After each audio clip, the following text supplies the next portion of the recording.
வணக்கம் மக்களே. மக்கள் இ சேவை யூடியூப் சேனல் அன்பு வணக்கங்கள்.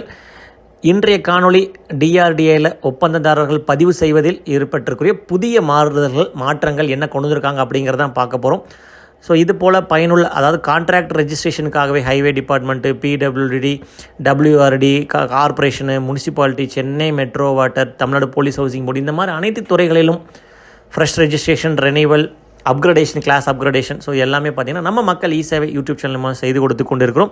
அதன் வகையில் இன்றைக்கி ஏற்பட்ட மாறுதல்கள் என்ன அப்படின்னு கேட்டிங்க அப்படின்னு சொன்னால், இந்த சொத்து மதிப்பு சான்று இல்லைன்னு சொல்லி ஒரு 2 மாதங்களுக்கு முன்னாடி அது துறை ரெவென்யூ டிபார்ட்மெண்ட் சொல்லியிருந்தாங்க. ஸோ அதற்கு மாற்றாக நம்ம ஊரக வளர்ச்சி முகமையில் பேங்க் கேரண்டி பயன்படுத்தலாம் அப்படிங்கிற மாதிரி சொல்லியிருக்காங்க. பேங்க் கேரண்டி அல்லது பேங்க் கேரண்டி பயன்படுத்தலாம் அப்படின்னு சொல்லியிருக்காங்க. ஸோ பேங்க் கேரண்டி பெறுவதற்கான வழிமுறைகளையும் நாம் தொடர்ந்து அலசி ஆராய்ந்து கொண்டு இருக்கிறோம். ஸோ அதற்கான வழிமுறைகள் நம் அடுத்தடுத்து வரும் காணொளிகள் கண்டிப்பாக பேங்க் கேரண்டி பெறுவதற்கான வழிமுறைகளை தொடர்ந்து செய்து கொடுப்போம். இன்றைக்கி பேங்க் கேரண்டி ஒவ்வொரு வங்கிகளிலிருந்தும் பெறுவதற்கு ரொம்ப சிரமமாக இருந்தது. ஏன்னா ஒவ்வொரு வங்கிகளும் ஒவ்வொரு விதமான முறைகளை பின்பற்றி வருகிறார்கள். இதுதான் ஃபார்மட் அப்படிங்கிறது எதுவுமே இல்லாமல் இருந்தது. ஸோ எங்கனாலையும் எங்ககிட்ட கேட்குறவங்களுக்கு எந்த கொஸ்டினுக்கும் அந்த ஆன்சர் பண்ண முடியாத இருந்த சூழ்நிலைகளில் அந்த துறை சார்ந்த ஆணையர் இதற்கான தகவலை நமக்கு வெளியிட்டிருக்கிறார்கள். ஸோ நமக்கு முன்னாடி தெரிஞ்சது போல் டிஆர்டிஏவில் கான்ட்ராக்டரை பதிவு பண்ணுறதுக்கு என்னென்ன ஆவணங்கள் வேணும் அப்படிங்கிறது எல்லாமே நாங்கள் நிறையவே சொல்லியிருக்கோம்.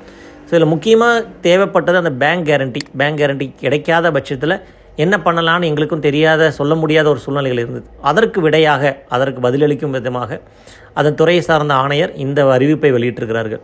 ஸோ அந்த அறிவிப்பில் என்ன சொல்லியிருக்கிறாருன்னா, இந்த கீழே கொடுத்துருக்கிற இந்த பேங்க் கேரண்டி ஃபார்மேட்டை ஒப்பந்ததாரர்கள் பயன்படுத்திக்க சொல்லி ஒவ்வொரு மாவட்ட ஆட்சியருக்கும் அந்த அறிவிப்பை கொடுத்திருக்கிறார்கள். ஸோ இந்த அறிவிப்பில் என்ன அவங்க சுருக்கமாக சொல்ல வந்திருக்காங்க.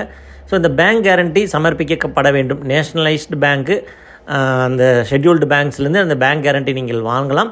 இதே மாவட்ட அளவில் பதிவு செய்யும் போது ப்ராஜெக்ட் டைரக்டர், அடிஷ்னல் கலெக்டர், டெவலப்மெண்ட்டுன்னு போட்டு அதனுடைய எந்த மாவட்டமோ அந்த மாவட்டத்தை குறிப்பிட்டு வாங்கலாம்.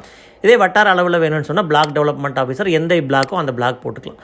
ஸோ இந்த நீங்கள் தெரிந்து கொள்ள, இல்லை படித்து நான் தெரிஞ்சுக்கணும், அந்த ஃபார்மேட் வேணும்னு நினச்சிங்கன்னா அது கீழே எல்லாமே இருக்குது. அந்த லெட்டர் டவுன்லோட் பண்ணுறதுக்கான பட்டன், பேங்க் கேரண்டி பிடிஎஃப்பில் வேணும் அப்படின்னாலும் பண்ணித்தரோம்.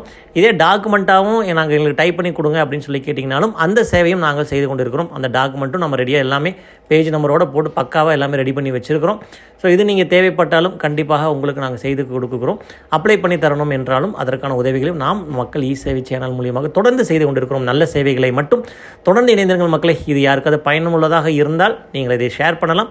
தொடர்ந்து இணைந்திருங்கள். இது போல நாள்தோறும் நல்ல சேவைகளை நம்ம மக்கள் இ சேவை சேனல் மூலமாக நீங்கள் தெரிந்து கொள்ளலாம். நன்றி, வணக்கம்.